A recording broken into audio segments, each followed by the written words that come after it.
Hello everyone, welcome to जीजी education point. आज हम इंग्लिश ग्रामर के एक बहुत ही इम्पॉर्टेंट टॉपिक जो कि प्रोनाउन है, इसको बेसिक से समझने की कोशिश करेंगे। क्यों समझेंगे हम इसे? क्योंकि ये PGT exams, TGT exams, CTET और टीईटी, यूपीटीटी और जितने भी कॉम्पिटिटिव एग्जामिनेशंस हैं उनकी प्रिपरेशन के लिए एक बहुत ही इम्पॉर्टेंट टॉपिक है। तो आज की क्लास में हम जानेंगे कि प्रोनाउन क्या है, इसके कितने टाइप्स हैं, इसके कौन कौन से रूल्स हैं, एग्जाम में होने वाले जो कॉमन मिस्टेक्स हैं उनके बारे में हम बात करेंगे कि उन्हें कैसे अवॉइड किया जाए। तो वीडियो को पूरा जरूर देखिएगा क्योंकि आखिर में हम इम्पॉर्टेंट एग्जाम ट्रिक्स भी आपको बताएंगे, डिस्कस करेंगे इसके बारे में भी। तो शुरू करते हैं व्हाट इज प्रोनाउन से। Pronoun is a word that is used instead of noun to avoid repetition. इसका मतलब ये है कि प्रोनाउन एक ऐसा शब्द है जो कि नाउन का बार बार रिपीटेशन होने से अवॉइड करता है या बचाता है। देखिए यहाँ पर कुछ एग्जाम्पल्स हैं, इन्हें देखते हैं। Rahul is a good boy, he studies well. यहाँ पर क्या किया गया है? राहुल को बताया गया है कि वो अच्छा लड़का है, ही स्टडीज वेल, वो बढ़िया से पढ़ रहा है। तो उसके लिए हमने यहाँ पर दोबारा से राहुल का नाम नहीं लिखा है या राहुल शब्द का यूज नहीं किया है, राहुल नाउन का यूज नहीं किया है, यहाँ पर हमने ही का यूज किया है। तो ही का मतलब क्या है? ही प्रोनाउन है जो शब्द हमने राहुल के लिए यूज किया है। सेकेंड एग्जाम्पल देखिए, the book is on the table, it is new. तो इट शब्द का यूज किसके लिए किया गया है? बुक के लिए किया है, तो इट प्रोनाउन है। थर्ड में, Riya and Neha are friends, they play together. तो दे शब्द का यूज किसके लिए किया गया है? रिया एंड नेहा के लिए। इनका नाम दोबारा से रिपीट नहीं किया गया है, इसलिए यहाँ पर हमने दे का यूज किया है। तो ये दे वर्ड प्रोनाउन है। There are many types of pronoun, जैसे कि personal pronoun, possessive pronoun, reflective pronoun, emphatic and intensive pronoun, demonstrative pronoun, interrogative pronoun, relative pronoun, indefinite pronoun, distributive pronoun, reciprocal pronoun। तो यहाँ पर हमने pronoun के types देखे, 10 types के pronoun हैं। अब आते हैं पर्सनल प्रोनाउंस। कौन से होते हैं personal pronouns? These refers to specific people और थिंग्स, यानी जो किसी विशेष व्यक्ति या किसी वस्तु के बारे में बताते हैं वो प्रोनाउन पर्सनल प्रोनाउंस होते हैं। जैसे कि अब बात करते हैं पर्सनल प्रोनाउंस की। These refers to specific people और थिंग्स। देखिए ऐसे प्रोनाउंस जो तीनों पर्सन्स, जैसे कि फर्स्ट पर्सन, सेकंड पर्सन और थर्ड पर्सन, तीनों में प्रयोग होते हैं, उन्हें पर्सनल प्रोनाउन कहते हैं। ठीक है, जैसे कि फर्स्ट पर्सन में आई या वी, सेकंड पर्सन में यू और थर्ड पर्सन में ही, शी, इट, दे आदि जो हैं ये पर्सनल प्रोनाउंस हैं। पर्सनल प्रोनाउंस का यूज एज अ सब्जेक्ट और एज अ ऑब्जेक्ट दोनों तरह से होता है। देखिए इस टेबल को, यहाँ पर फर्स्ट पर्सन में सिंगुलर पर्सन की बात हो रही है। तो ऐसे प्रोनाउंस जिससे बोलने वाले के या स्पीकर का पता चलता है उसे फर्स्ट पर्सन या प्रोनाउन कहते हैं। जैसे I am a teacher, this is my book, this is my pen, I am a doctor. इसी तरह से फर्स्ट पर्सन प्लूरल भी होता है, जैसे कि जब दो लोग अपने बारे में बता रहे होते हैं, we are active, they help us या दीज पेन्स आर आवर्स। बात करते हैं सेकंड पर्सन की। सेकंड पर्सन वो प्रोनाउन होते हैं जिससे सुनने वाले ऑडियंस का पता चलता है, उसे सेकंड पर्सन या प्रोनाउन कहते हैं। जैसे कि you are laborious, this book is yours. तो यहाँ पर सेकंड पर्सन की बात हो रही है या सेकंड पर्सन के बारे में बात हो रही है। सेकंड पर्सन में एक खास बात होती है कि इसमें सब्जेक्ट और ऑब्जेक्ट दोनों सेम ही रहता है, यानी सेकंड पर्सन में हम यू का यूज करते हैं और यू सब्जेक्ट में भी हम यू ही बोलेंगे और ऑब्जेक्ट में भी हम उसको यू ही बोलेंगे, उसको चेंज नहीं करेंगे। जैसे कि ऊपर हमने आई को मी, जब हम ऑब्जेक्ट बनाते हैं तो उसको मी कर देते हैं, या फर्स्ट पर्सन में प्लूरल में अगर वी है तो ऑब्जेक्ट बनाते समय हम उसको अस कर देते हैं, बट सेकंड पर्सन में ऐसा कुछ नहीं होता है, वो दोनों सेम ही रहते हैं। थर्ड पर्सन में सिंगुलर में ही, शी, इट जैसे वर्ड्स का यूज होता है, जबकि इसके ऑब्जेक्ट में ही का हिज हो जाता है, शी का हर हो जाता है, और इट ही रहता है, क्योंकि इट का यूज हम थिंग्स के लिए करते हैं। ठीक है। अच्छा, ये थर्ड पर्सन होता क्या है? देखिए, थर्ड पर्सन वो प्रोनाउन होता है जिससे ऐसे व्यक्तियों या वस्तुओं का पता चलता है जिसके बारे में कुछ कहा जा रहा है, उसको हम थर्ड पर्सन कहते हैं। जब दो लोग मिलकर आपस में बात कर रहे हो किसी तीसरे व्यक्ति के बारे में, तो वो थर्ड पर्सन में आता है। अब यहाँ हमने अभी सिंगुलर थर्ड पर्सन देखा था, प्लूरल थर्ड पर्सन में दे का यूज होता है और इसका जो ऑब्जेक्ट बनता है वो देम बनता है। For example, I am a student, तो इसमें आई हमारा है first person singular, she called me, इसमें शी कॉल्ड मी में मी हमारा है ऑब्जेक्ट फर्स्ट पर्सन। ठीक है। नेक्स्ट आया दे आर प्लेइंग, तो दे किस में आ गया हमारा? थर्ड पर्सन प्लूरल में। वी इनवाइटेड देम, तो ये थर्ड पर्सन प्लूरल का ऑब्जेक्ट है। ये ऐसे प्रोनाउंस जो ओनरशिप को शो करते हैं वो पॉसेसिव प्रोनाउंस में आते हैं, यानी वो ये बताते हैं कि जो भी चीज़ है वो मेरी है, थिंग मेरी है। इसकी एक विशेषता ये होती है कि पॉसेसिव प्रोनाउन हमेशा सेंटेंस के लास्ट में लगता है, यानी ऑब्जेक्ट के स्थान पर इसका यूज़ किया जाता है। जैसे नीचे वर्ड्स दिए हुए हैं, दिस पेन इज़ माइन, तो माइन यहाँ पर पॉसेसिव प्रोनाउन है। The house is ours, that bag is hers. ठीक है। यहाँ पर और पॉसेसिव प्रोनाउंस दिए हुए हैं, mine, your, his, hers, ours, theirs, it's.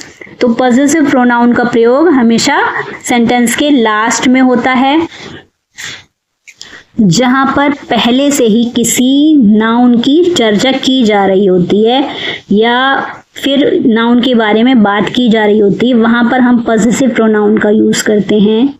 अब बात करते हैं रिफ्लेक्सिव प्रोनाउन की।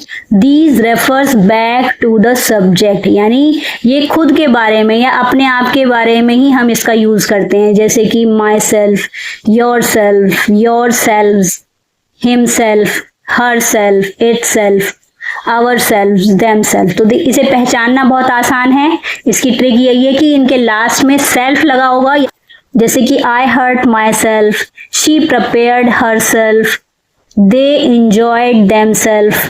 तो यहाँ पर दे के साथ देम है लेकिन उसमें सेल्फ लगा हुआ है। ठीक है। शी के साथ हर है लेकिन साथ में सेल्फ लगा हुआ है, इट मीन्स ये रिफ्लेक्सिव प्रोनाउन है। आई के साथ माय है लेकिन उसमें सेल्फ लगा हुआ है, तो ये रिफ्लेक्सिव प्रोनाउन है। इसी प्रकार से एम्फेटिक या इंटेंसिव प्रोनाउंस होते हैं जिसमें भी हम माई सेल्फ, हिमसेल्फ आदि वर्ड्स का यूज करते हैं। तो यहाँ पर माइनर सा डिफरेंस में होता है, जो रिफ्लेक्सिव प्रोनाउंस होते हैं वो अपने आप को के अर्थ में प्रयोग किए जाते हैं, जबकि एम्फेसाइजिंग जो प्रोनाउन होते हैं या एम्फेटिक प्रोनाउंस जो होते हैं वो स्वयं के लिए या खुद के लिए या आप ही के अर्थों में प्रयोग किए जाते हैं। जैसे कि यदि किसी सेंटेंस में वर्ब का सब्जेक्ट और ऑब्जेक्ट एक ही व्यक्ति है या वस्तु है, तो वर्ब के ऑब्जेक्ट के रूप में हम रिफ्लेक्सिव प्रोनाउन को यूज करेंगे, जैसे राम र्यून्ड हिमसेल्फ। ठीक है। तो यहाँ राम के लिए हिमसेल्फ का यूज किया जा रहा है, जबकि जब एम्फेसाइजिंग प्रोनाउन का हम यूज करते हैं तो वर्ब के ऑब्जेक्ट के रूप में वो नहीं होता है, जबकि प्रीपोजिशन के ऑब्जेक्ट के रूप में वो होता है। जैसे कि he lives in this house by himself, the principal himself attended the meeting. तो यहाँ पर हिमसेल्फ का यूज वर्ब के ऑब्जेक्ट के रूप में नहीं किया गया है। तो यहाँ पर हम इसे एम्फेटिक या इंटेंसिव प्रोनाउन के रूप में यूज कर रहे हैं। नेक्स्ट आता है डेमोन्स्ट्रेटिव प्रोनाउन। तो ये करता है पॉइंट आउट स्पेसिफिक पर्सन और थिंग्स को, जैसे कि दिस, दैट, दीज, दोज आदि वर्ड्स का इसमें यूज किया जाता है। For example, this is my book, this is my pen, this is my new car, those are beautiful flowers, this is a cat, these are cats, this is a book, those are books. एक चीज और आपको याद रखनी है, जिसे demonstrative pronounce होते हैं, इनका प्रयोग नाउन के लिए होता है और इनका प्रयोग नाउन के पहले नहीं किया जाता। लेकिन जब हम इनका प्रयोग नाउन के पहले कर देते हैं तो ये डेमोन्स्ट्रेटिव प्रोनाउन ना रहकर ये डेमोन्स्ट्रेटिव एडजेक्टिव बन जाते हैं। याद रखिएगा, जब नाउन के बाद में इसका प्रयोग होता है तो ये प्रोनाउन है डेमोन्स्ट्रेटिव, और जब नाउन के पहले इसका प्रयोग होता है तो ये डेमोन्स्ट्रेटिव एडजेक्टिव है, क्योंकि ये उसका गुण या विशेषता को बता रहे हैं। ठीक है, नाउन की विशेषता को बता रहे हैं तो ये डेमोन्स्ट्रेटिव एडजेक्टिव हो जाता है। जैसे कि this is a gift from her, तो यहाँ पर दिस शब्द किसको बता रहा है? नाउन को प्रेजेंट कर रहा है। अब एक सेंटेंस और देखिए, दीज फ्लावर्स आर माइन, तो इसमें दीज शब्द जो है वो फ्लावर्स, फ्लावर्स इसमें नाउन है और फ्लावर्स को ये डिफाइन कर रहा है कि दीज, है ना, तो ये हो गया हमारा डेमोन्स्ट्रेटिव एडजेक्टिव। यहाँ पर ये नाउन की विशेषता बता रहा है।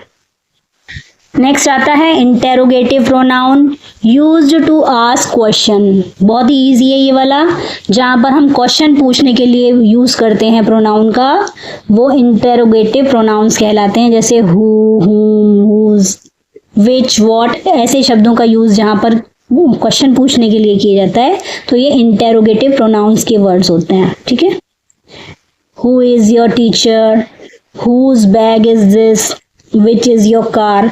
तो इसमें ये जो वर्ड्स हैं हु, हुज और विच, ये इंटेरोगेटिव प्रोनाउंस कहलाते हैं। याद रखिएगा, इनके लास्ट में हमेशा क्वेश्चन मार्क आता है और इनका यूज भी क्वेश्चन पूछने के लिए किया जाता है। अब एक और चीज देखिए, रिलेटिव प्रोनाउंस को, connect a clause to a noun, तो इनमें भी हमने यूज कहाँ करा है? हु, हुम, हुज, विच, दैट, इन शब्दों का यूज यहाँ पर हो रहा है, जो कि हम अभी पढ़ चुके हैं इंटेरोगेटिव प्रोनाउंस के अंदर। तो यहाँ पर क्या डिफरेंस है रिलेटिव प्रोनाउन और इंटेरोगेटिव प्रोनाउन में? देखिए examples, the boy who won the race is my friend. तो यहाँ पर इंटेरोगेटिव जो होते हैं उसमें जो वर्ड्स हु, हुम वगैरह होते हैं वो शुरुआत में यूज किए जाते हैं, यानी फर्स्ट नंबर पे आते हैं, जबकि ये बीच में, सेंटेंस के बीच में या सब्जेक्ट के बाद इनका यूज होता है। तो ये सब्जेक्ट से रिलेशन रखने वाले वर्ड्स कहलाते हैं। जैसे बॉय का रेस से संबंध बताया गया है इसमें कि उसने रेस को जीता, ठीक है ना, वो लड़का जिसने रेस को जीता वो मेरा फ्रेंड है। या this is the book that I bought, तो इसमें बुक का रिलेशन किससे बताया जा रहा है? जो कि किताब खरीदी गई है उसके बारे में बात हो रही है यहाँ पर, तो ये रिलेटिव प्रोनाउन है। अब बात करते हैं इंडेफिनिट प्रोनाउंस के बारे में। तो ये प्रोनाउन किसी अनिश्चित व्यक्ति या वस्तु का बोध कराते हैं या ज्ञान कराते हैं। ये बताते हैं कोई तो है, someone, anyone, everyone, nobody, everybody, anybody, somebody, nothing, everything, anything, each, either, neither, few, many, several, all, some, none, ऐसी विषय में जो बताते हैं जिनकी कोई निश्चित मात्रा नहीं होती या निश्चित किसी व्यक्ति या किसी पर्सन के बारे में नहीं बताते हैं, तो वो इंडेफिनिट प्रोनाउंस के अंदर आते हैं। जैसे एवरीवन वाज हैप्पी, यानी हर कोई खुश है। Someone knocked at the door, या नोबडी न्यू द आंसर, कोई इसका आंसर जानता है? Everyone believed him. तो ये इस टाइप के सारे जितने भी वाक्य होते हैं जो इन वर्ड से स्टार्ट होते हैं, ये इंडेफिनिट प्रोनाउंस के अंतर्गत आते हैं। अब बात करते हैं डिस्ट्रीब्यूटिव प्रोनाउंस की। तो distributive pronouns refers to members of a group one of the time. जैसे कि वो प्रोनाउन जो दो या दो से अधिक व्यक्तियों या वस्तुओं में से किसी एक को अलग दिखाते हैं या दर्शाते हैं, वो डिस्ट्रीब्यूटिव प्रोनाउंस के अंदर आते हैं, जैसे ईच, ईदर, नीदर। इन्हें हमेशा सिंगुलर माना जाता है और इसके साथ जो सिंगुलर वर्ब हैं उनका प्रयोग किया जाता है। For example, each received a prize, neither was correct, each of the boy has his own book, either of you can stay. अब बात करेंगे रेसिप्रोकल प्रोनाउन की। इसमें आता है ईच अदर और वन अनदर। ये दोनों वर्ड्स जो होते हैं ये रेसिप्रोकल प्रोनाउंस के अंतर्गत आते हैं, क्योंकि ये एक दूसरे के संबंधों को बताते हैं या अभिव्यक्त करते हैं। तो ये रेसिप्रोकल रिलेशनशिप को बताते हैं, इसलिए इन्हें रेसिप्रोकल प्रोनाउन के अंदर रखा जाता है। The two friends help each other, तो यहाँ पर ईच अदर क्या है? दो फ्रेंड्स के संबंधों को बता रहा है कि वो एक दूसरे की मदद कर रहे हैं। The two players congratulated one another. या फिर एक और सेंटेंस देखिए, we all love one another, या the two girls love each other. तो ये सारे जो हैं ये रेसिप्रोकल प्रोनाउंस के अंतर्गत आते हैं। इसके अलावा एक और प्रोनाउन होता है एक्सक्लेमेटरी प्रोनाउन। तो इसमें हम व्हाट शब्द को रखते हैं, जैसे कि व्हाट का प्रयोग जब हम सेंस ऑफ सरप्राइज के लिए या सरप्राइज को एक्सप्रेस करने के लिए करते हैं तो इसका यूज किया जाता है। For example, what you don't know Krishna. तो यहाँ पर एक्सक्लेमेशन साइन व्हाट के बाद लगाया गया है, तो इसलिए ये एक्सक्लेमेटरी प्रोनाउन के अंतर्गत आता है। नेक्स्ट आता है प्रोनाउन केस। क्या है ये? सब्जेक्टिव या नॉमिनेटिव केस में सब्जेक्ट की जगह पर I, we, you, he, she, it, they का यूज किया जाता है। For example, she is singing. Next आता है ऑब्जेक्ट केस में। ऑब्जेक्ट केस में जहां पर ऑब्जेक्ट होता है वहां पर किस प्रोनाउन का यूज किया जाता है? Me, us, you, him, her, it, them आदि का। जैसे the teacher praised him. Next आता है पॉसेसिव ओनरशिप के लिए। तो my, mine, your, his, her, our, their, ये सारे वर्ड्स का यूज होता है। तो ये सारे प्रोनाउन केसेस हैं, इसे ध्यान से देख लीजिएगा और लर्न कर लीजिएगा, क्योंकि इससे रिलेटेड बहुत सारे क्वेश्चंस बनते हैं एग्जाम्स में। Pronoun antecedent agreement. तो एंटीसीडेंट क्या है ये? A pronoun must agree with its antecedent in number, person or where applicable gender. जैसे एक एग्जांपल ले लीजिए, रिया फॉरगेट हर बैग। तो यहाँ पर जो एंटीसीडेंट है वह नाउन जिसके लिए प्रोनाउन का प्रयोग किया जाता है, तो वो नाउन क्या है? रिया है। तो और हर क्या है? उसका प्रोनाउन है। तो रिया एंटीसीडेंट है और हर प्रोनाउन है। तो प्रोनाउन को जो एंटीसीडेंट होते हैं उससे एग्री करना चाहिए। जैसे कि प्रोनाउन को अपने एंटीसीडेंट के साथ ही मुख्यतः यूज होना चाहिए। जैसे नंबर्स में एग्रीमेंट करना चाहिए, सिंगुलर नंबर को सिंगुलर नंबर में, प्लूरल नंबर को प्लूरल नंबर में। पर्सन में अगर एग्रीमेंट करना है तो फर्स्ट पर्सन को फर्स्ट पर्सन से, सेकंड पर्सन का सेकंड पर्सन से, थर्ड पर्सन का थर्ड पर्सन से। जेंडर में एग्रीमेंट करना है तो जहां आवश्यक हो वहां मैस्कुलिन, फेमिनिन, न्यूटर जेंडर के अनुसार उसका एग्रीमेंट करना चाहिए। अब जैसे देखिए नंबर एग्रीमेंट में क्या करेंगे, जो सिंगुलर होता है, जैसे रिया फॉरगेट हर बैग, तो रिया सिंगुलर है, हर हो गया सिंगुलर प्रोनाउन, इसलिए ये एग्रीमेंट बिल्कुल सही है। लेकिन अगर हमारा सेंटेंस होता रिया फॉरगेट देयर बैग, तो ट्रेडिशनल एग्जाम ओरिएंटेड ग्रामर में अगर हम इसे देखेंगे तो ये गलत माना जाएगा। लेकिन जब मॉडर्न इंग्लिश की बात हम करते हैं तो सिंगुलर में दे या देयर एक्सेप्टेड होता है। सेम ऐसे ही प्लूरल का एग्जाम्पल देखेंगे अब हम। यहाँ पर एग्जाम्पल है the student bought their books. तो स्टूडेंट क्या हो गया? प्लूरल। देयर क्या हो गया? प्लूरल, इसलिए ये सही है। लेकिन अगर हम स्टूडेंट के साथ लगाते the student bot his books, तो क्योंकि यहाँ स्टूडेंट प्लूरल है और हिज क्या हो गया? सिंगुलर है, तो ये गलत हो जाएगा। ठीक है, तो इससे याद रखेंगे ट्रिक, जब वन पर्सन है तो हिज और हर का यूज करेंगे, और मैनी पीपल्स हैं तो देयर का यूज करेंगे। अब आएगा पर्सन एग्रीमेंट। इंग्लिश में 3 पर्सन्स होते हैं। फर्स्ट पर्सन आई या वी, इसका एग्जांपल देखिए, आई कंप्लीटेड माय वर्क, तो आई जो है वो फर्स्ट पर्सन आता है और माय फर्स्ट पर्सन में आता है, तो ये पर्सन एग्रीमेंट बिल्कुल ठीक है। इसी तरह से सेकंड पर्सन में यू आता है, तो you should complete your work, तो यू के साथ सेकंड पर्सन में सेकंड पर्सन योर का यूज किया जाता है। और थर्ड पर्सन में क्या होगा, ही, शी, इट और दे, तो जैसे यहाँ सेंटेंस दिया हुआ है रिया कंप्लीटेड हर वर्क, तो रिया यहाँ पर थर्ड पर्सन लिया है और हर यहाँ पर थर्ड पर्सन में आता है, तो ये भी हमारा पर्सन एग्रीमेंट ठीक होता है।